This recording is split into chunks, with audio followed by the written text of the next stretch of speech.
welcome to Cracklin' Rosie True Crime. I'm Cracklin' Rosie. If you're new to the channel, please consider subscribing, giving the video a thumbs up. And if you're a returning viewer, thank you for being part of the Cracklin' Crime crew.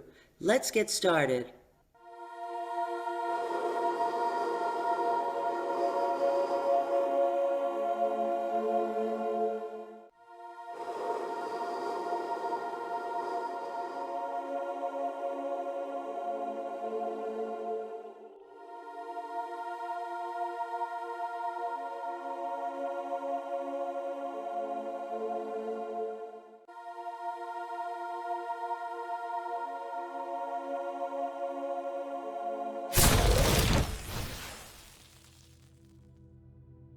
In May 2020, Netflix released a 4-part documentary, Jeffrey Epstein, Filthy Rich. This documentary was based on the 2016 book written by James Patterson. We will share our take on Jeffrey Epstein, but notice we decided to leave off the rich and just called it Jeffrey Epstein, Filthy. Welcome back, everybody.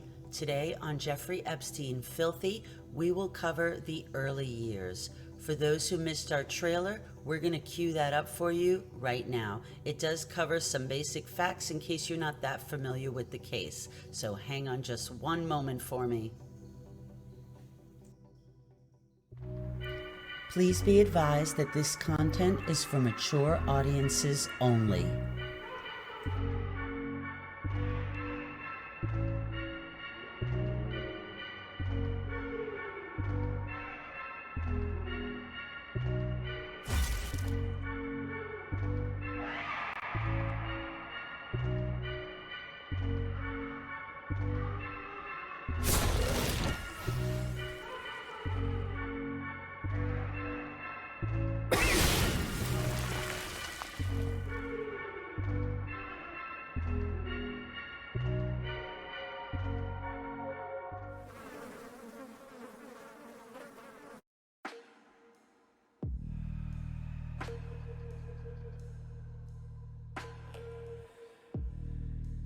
About 6:30 this morning, officials at the Metropolitan Correctional Center in Manhattan discovered Jeffrey Epstein, the wealthy financier, unresponsive in his cell in the special housing unit.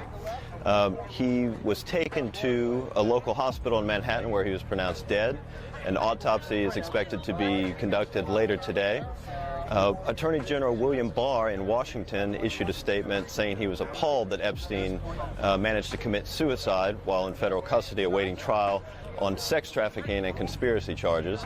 The FBI is investigating Mr. Epstein's death, and Attorney General Barr has ordered the Department of Justice's Inspector General to conduct its own inquiry into the matter. There are several unanswered questions at this time. Mr. Epstein had previously been on suicide watch following another incident a couple of weeks ago in which he sustained injuries to his neck. The authorities were already investigating how he came to receive those injuries, and at that point in time he had been placed on suicide watch. But the Associated Press reporting today that Mr. Epstein had been removed from suicide watch before he was found unresponsive. It also is worth mentioning that Mr. Epstein's death came a day after more than 2,000 pages of records were released in a related civil matter, including several explosive and salacious allegations involving Mr. Epstein, and several prominent world leaders, American businessmen's names also emerged in those documents.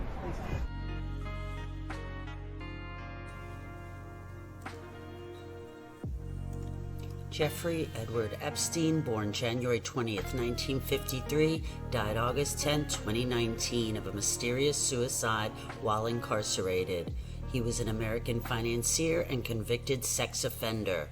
Epstein, who was born and raised in Brooklyn, New York, began his professional life by teaching at the Dalton School in Manhattan, despite lacking a college degree. After his dismissal from the school, he entered the banking and finance sector, working at Bear Stearns in various roles. He eventually started his own firm. Epstein developed an elite social circle and procured many women and children. He and some of his associates then sexually abused and trafficked them. A wealthy money manager whose friends have included presidents and a prince is behind bars in Manhattan tonight. Jeffrey Epstein is accused of sex trafficking and molesting underage girls. As Mola Lenghi reports, it's the latest in a string of allegations. Epstein's arrest by federal agents in New Jersey Saturday came as he stepped off his private jet when it arrived from Paris. The 66-year-old multi-millionaire hedge fund manager, also a registered sex offender, is accused of paying underage girls for massages and molesting them at his homes in Florida and New York, according to the Associated Press. Epstein has surrounded himself with a high-profile circle of friends, including then-private citizen Donald Trump, Prince Andrew, and former President Bill Clinton, who reportedly took more than 24 trips on Epstein's private jet between 2001 and 2003. In 2002, Donald Trump told New York Magazine, quote, "I've known Jeff for 15 years, terrific guy, and that he likes beautiful women as much as I do, and many of them are on the younger side." These charges in the Southern District of New York come more than a decade after Epstein's legal team struck a secret deal with federal prosecutors in Florida who allowed him to plead guilty to 2 lesser sex charges in state court. He served just 13 months in a county jail and was granted work release. The nominee for Secretary of the Department of Labor will be Mr. Alex Acosta. That non-prosecution agreement was arranged by Epstein's legal team and current Labor Secretary Alexander Acosta, who served as U.S. Attorney for the Southern District of Florida at the time. Epstein's victims were kept in the dark and could not object. Brad Edwards, an attorney representing a young woman in the case, spoke to CBS News' Jerika Duncan in December. Local victims have said that when they were 14, 15 years old, they brought 25, 30 girls to him. That's just one person. Nobody has really had the opportunity or ability to see how deep this goes in any other jurisdiction. Federal agents searched Epstein's New York home last night. He's scheduled to be in court Monday, where we'll learn whether Epstein will be granted bond. Also, the indictment, which led to his arrest, will be unsealed, Dana, revealing more details about the case against him. A lot of people interested in what those details may be. Mola, thank you very much.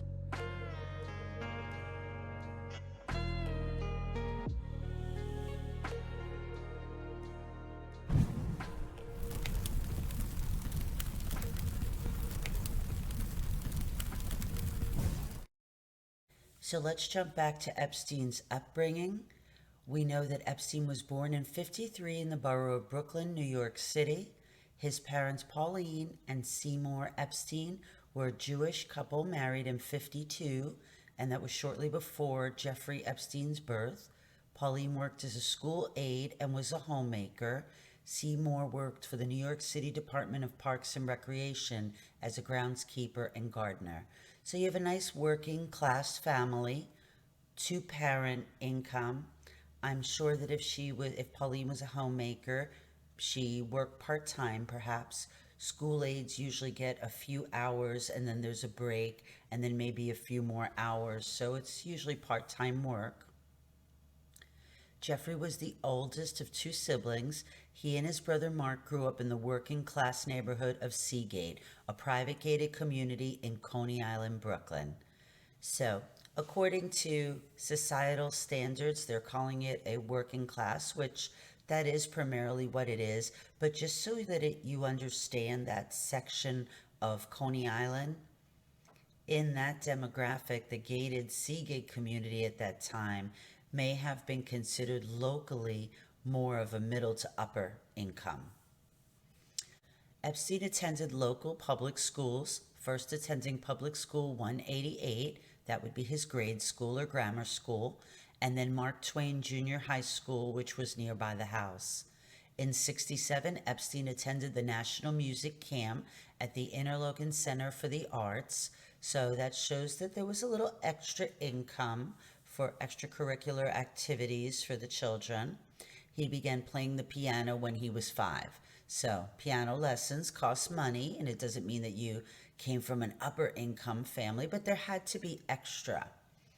He graduated in 1969 from Lafayette High School at age 16, having skipped 2 grades. Later that year, he attended classes at Cooper Union until he changed colleges in 1971.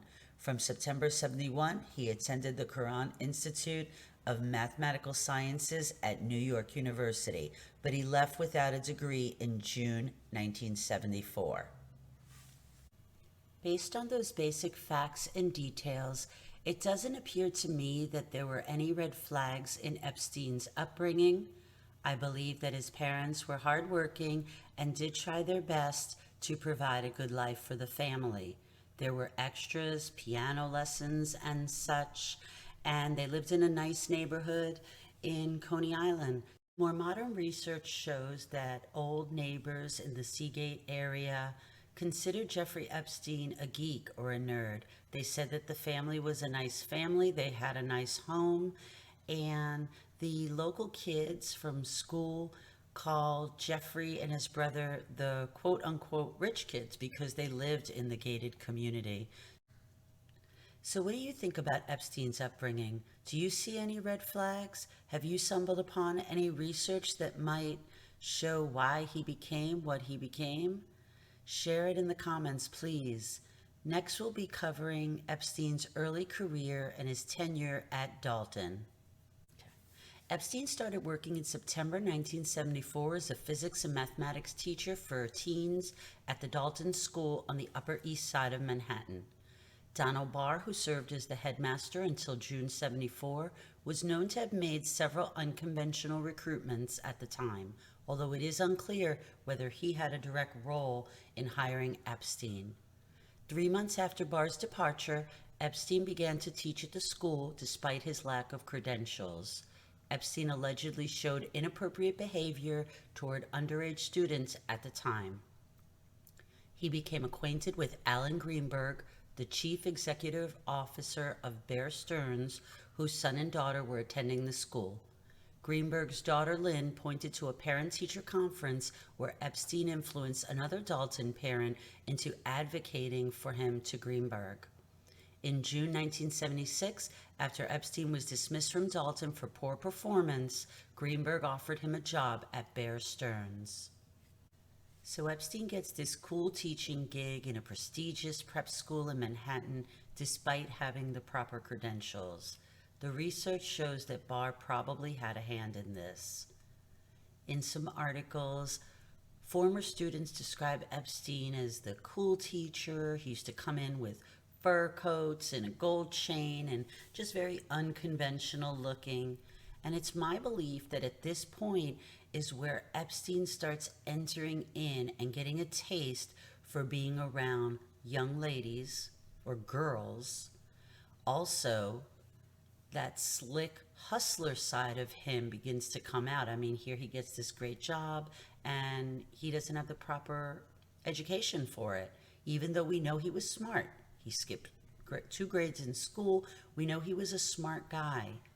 Sometimes that doesn't always work to your advantage. Sometimes that leads us to a hustler side. Well, I'm smart, I don't have to follow all of the rules. So I really believe that this is where Epstein gets a taste for what we're going to start covering once we go deeper into his career as a financier and all the shenanigans to come afterward. So there you go, folks. There are the basic facts and tidbits about the upbringing, the early years for Jeffrey Epstein. We covered birth all the way to his tenure at Dalton Prep School. I hope that you enjoyed. I hope that you found some of the information interesting. We are deep diving into this case, so we may go back and cover a little bit more research. I'd really like to dig deeper into Dalton. I know there's something there. Hope you'll join us for the next video where we cover Jeffrey Epstein, financier, to where we are today. Thank you.